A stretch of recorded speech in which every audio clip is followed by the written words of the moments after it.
ሰላም ውድ አድማጮቻችን፣ ይህ ያያ ስፖርት ነው። በአዳዲስ የቼልሲን የሚመለከቱ የዝውውር መረጃዎች ተመልሰን መጥተናል። በዛሬ ፕሮግራማችን ስለ ጆሹዋ ቺፖንግ በመላው አውሮፓ እየተፈለገ የሚገኘው የመሃል ተከላካይና እውነት በቼልሲ ይቆያል ወይስ ይለቃል? ባይኖ ጊተንስን እንዲሁም ደግሞ ሮድሪጎ ሁለቱ የቼልሲ የመስመር ተጫዋቾች ፍላጎት ላይ ቼልሲዎች እንቅስቃሴ አድርገዋል። ስለ እነዚህ ጉዳዮች አዳዲስ መረጃዎች እናቀርብላችኋለን። ነገ ተጠባቂው የቼልሲ ከቤኔፊካ የሚያደርጉት የክለቦች የዓለም ዋንጫ ተጠባቂ ጨዋታ አለ። በዚህ ጨዋታ ላይ እንግዲህ ብዙ ነገሮች ይጠበቃሉ። ስለዛም የምንነግራችሁ ይኖረናል። አድማጮቻችን፣ ይህ ያያ ስፖርት ነው። ላይክ፣ ሼር፣ ኮሜንት፣ ሰብስክራይብ ማድረጋችሁን አትርሱ። የእናንተ ላይክ፣ ሼር፣ ኮሜንት፣ ሰብስክራይብ ብዙዎቹ ጋር እንድንደርስ ያግዘናል። ጆይን በማድረግ ደግሞ የያያ ስፖርት ቤተሰብና አባል ይሆኑ። ዶርትመንድ እንግዲህ የጆሹዋ ቺፖንግ የመጀመሪያው ፈላጊ ክለብ ነው ማለት የሚቻል። እንግዲህ ዶርትመንዶች ከዚህ በፊት ብዙ ተጫዋቾችን ከቼልሲ ወስደው ውጤታማ እንዳደረጉ የሚታወቅ ነው። አሁን ደግሞ ጆሹዋ ቺፖንግ ላይ ፊታቸውን ጥለዋል። ነገር ግን ዶርትመንድ ብቻ አይደለም፣ ኢንተር ሚላንም የዚህ ተጫዋች ፈላጊ ናቸው። 35 ሚሊዮን ፓውንድ ለመክፈል ያስባሉ። እንግዲህ ኒውካስትል፣ ቶተንሃም ከእንግሊዝ ፕሪሚየር ሊግ የዚህ ተጫዋች ፈላጊ ናቸው። ከዚህ በፊት ሊቨርፑል እና እንዲሁም ደግሞ ሪያል ማድሪድ እንደሚፈልጉት ነገር ያቸዋሉ። ቼልሲዎች በጥሩ ጥረታቸው ይህን ተጫዋች በቡድን ውስጥ ማቆየት ችለዋል። አሁንም ቢሆን የዚህ ተጫዋች ክህሎት ምንም ጥያቄ የለውም። በተለይ ኳሱን ይዞ የሚረጋገጥበት መንገድ ቼልሲ የሚያግዘው ይሆናል። ነገር ግን ቼልሲዎች በአጠቃላይ ስብስባቸውን ተመጣጣኝ ማድረግ ይጠበቅባቸዋል። በተለይ በቀይ መስመር የተከላካይ መስመሩ ላይ ጄምስ ጉስቶ እና ቺፖንግን ይዘዋል። እዚህ ላይ ማንን ይጨምራሉ የሚለው ነው። የግራ መስመሩ ግን አንድ ያለው ኮሬላ ብቻ ነው። ጄምስን፣ ጉስቶን እንዲሁም ቺፖንግንም ወደ ግራ መስመር ኤንዞ ማሬስካ ሲሞክሯቸው ይታያል። ስለዚህ የተሻለ የሚሆነው ቡድኑን ማመጣጠን ነው ለኤንዞ ማሬስካ የሚያስፈልገው። ቼልሲ የግራ መስመር ተጫዋች ማምጣት ይጠበቅበታል። በኔታ ጆሹዋ ቺፖንግን ውሰት መላክ በጣም የሚያዋጣ ነው የሚሆነው። ነገር ግን ኤጀንቱ በጣም አስቸጋሪ ኤጀንት ነው። እንደምታውቁት ቼልሲ ይህንን ተጫዋች ለአንድ ወራት ያክል ከልክሎት ነበር ከሁሉ ነገር። ያን ያደረገው ለምን ነበር ካላችሁኝ፣ ተጫዋቹ አዲስ ኮንትራት አልፈረምም የሚል ነበር። ድርድሮቹ ቀጠሉ። በመጨረሻ ተጫዋቹ አዲስ ኮንትራትም ፈረመ። አሁን በቼልሲ እንደሚቆይ አረጋግጧል። ነገር ግን አሁን ቼልሲ ለዚህ ተጫዋች ምን ያክል የመጫወቻ ቦታ ይሰጠዋል፣ ቼልሲ ይህ ተጫዋች ለፕሪሚየር ሊግ ዝግጁ ሆኖ ቋሚ ይሆናል ወይ የሚለው አሳሳቢ መሆን አለበት። ስለዚህም ነው ኢንተር ሚላን እንዲሁም ዶርትመንድ ለዚህ ተጫዋች ሙሉ የመጫወቻ ጊዜን እንዲሰጡት የፈለጉት። ቼልሲ ደግሞ በውሰት ውል ተጫዋቹ እንዲለቅ ምንም አይነት ፍላጎት የላቸውም። ስለዚህ ድርድሮቹ የሚቀጥሉ ይሆናል። በአጠቃላይ ቼልሲ በዚህ ተጫዋች ላይ ምንም ጥያቄ የለውም። ከሚቀጥለው የውድድር ዓመት እንዲሁም ደግሞ ለሚቀጥሉት ዓመታቶች የዋናው ቡድን አካል ሆኖ ይቀጥላል ብለው ያስባሉ። ከታዳጊነቱ ጀምሮ ብዙ አይነት ሚናዎችን መወጣት የሚችል ተጫዋች ነው ብለው ያስባሉ። ስለዚህ ቼልሲ እንግዲህ የቀይ መስመር መሀል ተከላካይ መሆን የሚችል ነው። ብዙ ቦታዎችን መሸፈን የሚችል ተጫዋች ነው። ነገር ግን አንዳንዴ እንደዚህ አይነት ትልልቅ በተለይ የመሀል ተከላካይ ሆነው የሚያድጉ ተጫዋቾች ልምድን ይፈልጋሉና ልምድ ማግኘት ይጠበቅበታል። ቼልሲ በአውሮፓ ቻምፒዮንስ ሊግ እንዲሁም በፕሪሚየር ሊግ የሚጫወትበትን እድል እንዴት ሊያመቻችለት ይቻላል የሚለውን ቼልሲዎች ማሰብ ይጠበቅባቸዋል።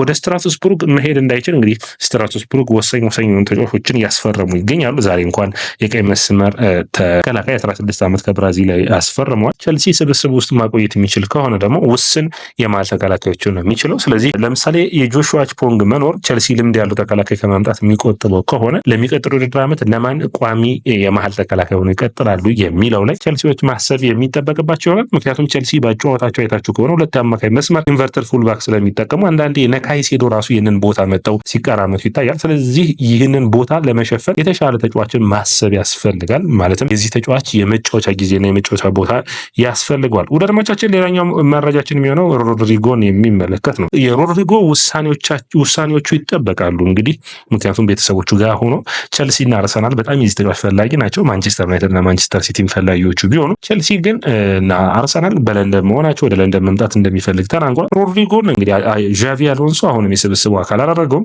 ሪያል ማድሪድ ውስጥ ስታዩት የሮድሪጎ ሚና ከጊዜ ወደ ጊዜ እየቀነሰ ያለ ይመስላል። አርዳ ጉለር፣ ኤንድሪክ እንዲሁም ደግሞ ማስታንቱኖ በተለይ ለማስታንቱኖ የተለየ ሚና ሊሰጠው ያስባል። ፍሎሪያን ዌርዝን በባየር ሊቨርኩሰን እንደሚጠቀምበት ሁሉ ስለዚህ የተለየ አጨዋወትን ከዣቪ አሎንሶ ሲጠበቅ አንዱ ሊለቁ ከሚችሉ ተጫዋቾች ውስጥ ሮድሪጎ ይሆናል ተብሎ ይታሰባል። ቼልሲ ደሞዙን የመክፈል ፍላጎት አላቸው። በደሞዙ ጉዳይ አትሊስት የራሂም ስተርሊንግ ደሞዝ ዝቅ ያለ ይጠይቃል። በቼልሲ ስኬል ውስጥ ይገባል ብሎ ያስባሉ። ካለበዛም ስኬላቸውንም ለማሻሻል ይፈልጋሉ። ነገር ግን አስቸጋሪ የሚያደርገው የዚህን ድርድር ምንድን ነው ካላችሁ የሮድሪጎ ምርጫ ወዴት ይሆናል የሚል ነው። ቼልሲ እንግዲህ ሮድሪጎን እንዲሁም ሊያም ዴላፕ፣ ስቴፋን ዊሊያን እነ ፓልመር የማጥቃት መስመሩ ምንም ጥያቄ የሌለው የመሻሻል የሚችል ነው። ቼልሲ በአጠቃላይ የግራ መስመሩ ላይ የሚፈልጋቸው ተጫዋቾች አንድ ብቻ አምጥቶ የሚመለስ አይደለም። ባይኖ ጊተንስን ብቻ በመጣ ሌላ ተጫዋችን መጨመር ይጠበቅባቸዋል። አንዱ እንግዲህ ማድዌኬን በመልቀቅ የሚያመጡት ተጫዋች ሊኖር እንደሚችል የሚጠበቅ ነው የሚሆነው። በአጠቃላይ በዝውውር መስኮት ላይ ቼልሲ አሁን ኤንዞ ማሬስካና ቼልሲ ስራቸውን በክለቦች ዓለም ዋንጫ ላይ ያተኮሩ ነው እንጂ በሚቀጥሉት ጊዜያቶች ውሳኔዎቻቸውን አስተላልፈው ምን አይነት ሂደቶችን ማድረግ እንዳለባቸው የሚጠበቅ ይሆናል። ቼልሲ የማጥቃት ክፍል እንግዲህ ማጥቃት ቅርጹን ስታየው እንግዲህ ሻርፕ መሆን ይጠበቅበታል። ለሚቀጥለው የውድድር ዓመት የተሻለ ፐርፎርማንስ የሚያደርጉ ውጤታማ የሚሆን ቡድን መገንባት ያስፈልጋል። ያንን በምን አይነት መልክ መምጣት ይችላል የሚለው ነው ቀጣዩ አሳሳቢ ጉዳይ። ያ ደግሞ በሚለቁ ተጫዋቾችን ማስለቀቅ፣ ከዛ ውጭ የቀሩትን ተጫዋቾች ግን ማሟላት የሚቻል ይሆናል ብዬ አስባለሁ። ሌላኛው መረጃችን የሚሆነው የባይኖ ጊተንስን የሚመለከት ነው። ጊተንስ እንግዲህ ትንሽ ጠንከር ያለ የዝውውር ሂደቶችን ከጊዜ ወደ ጊዜ እያሳየን ይገኛል። ቼልሲ ይህንን ተጫዋች ለማስፈረም ጫፍ ደርሷል ብለን እኛም በዚህ በፕሮግራማችን አቅርበላችሁ ነበር። አሁንም ግን ምንድነው በዚህ ጉዳይ ላይ ባየርን ነው የባየርን ጣልቃ መግባት እና በድርድሮቹ እንዴት ይሆናል የሚል ነው። ነገር ግን ከሂል የቀድሞ የዶርትመንድ ተጫዋች የአሁኑ ስፖርቲንግ ዳይሬክተራቸው ድርድሮቹን እያደረገ ነው። ዶርትመንድ ከ65 ሚሊዮን ዩሮ ምንም አይነት ሂሳብ መቀነስን አያስቡም። ስለዚህ ድርድሮቹ የሚጠበቁ ነው የሚሆኑት። በአጠቃላይ እንደ ቡድን ካያችሁት ዶርትመንድ ቤት ሁለት አይነት ሁኔታዎችን ይታወሳል። ለባየርን ተጫዋቹን አንደኛ ባየርን ማናገር አልቻለም። ባየርን ግን 65 ሚሊዮን ዩሮ መክፈል ይፈልጋሉ። ዶርትመንድ ለባየር ሙኒክ መሸጥ አይፈልግም።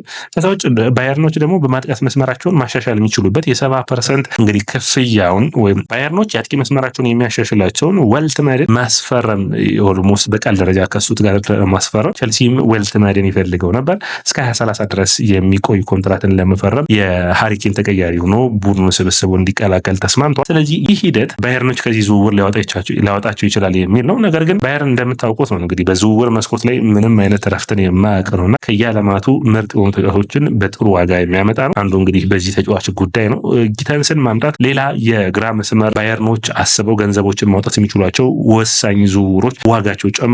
አንዱ ኒኮ ዊሊያምስ ነበር፣ ማርቲኔሊ እያላችሁ ተጫዋቾችን መጥራት የሚቻል ነው። በስብስብ ውስጥ ካሉት ተጫዋቾች ውስጥ ካሉት ፐርፎርም ከሚያደርጉት ውስጥ ቼልሲ ባይኖ ጊተንስን አንደኛ የኤንዞ ማሬስካ ጋር ከዚህ በፊት እንዳወራ ነው መስማማት የሚችል ጥሩ ፐርፎርማንስ ያለው ተጫዋች ነው። ከዚህ በፊት ማሰልጥኖታል ቼልሲ። በአጠቃላይ ኤንዞ ማሬስካን ጨምራችሁ ስታዩት ኦልሞስት የማንቸስተር ሲቲ ሁለተኛ ቡድን በሚመስል መልኩ ቶሲን አድራባዮ፣ ኮል ፓልመር፣ ላቪያ፣ ዴላፕ፣ ጊተንስ እንግዲህ እና ደግሞ ኤንዞ ማሬስካ፣ ጆን ሼልድ እያልን መጥራት የምንችለው ነው።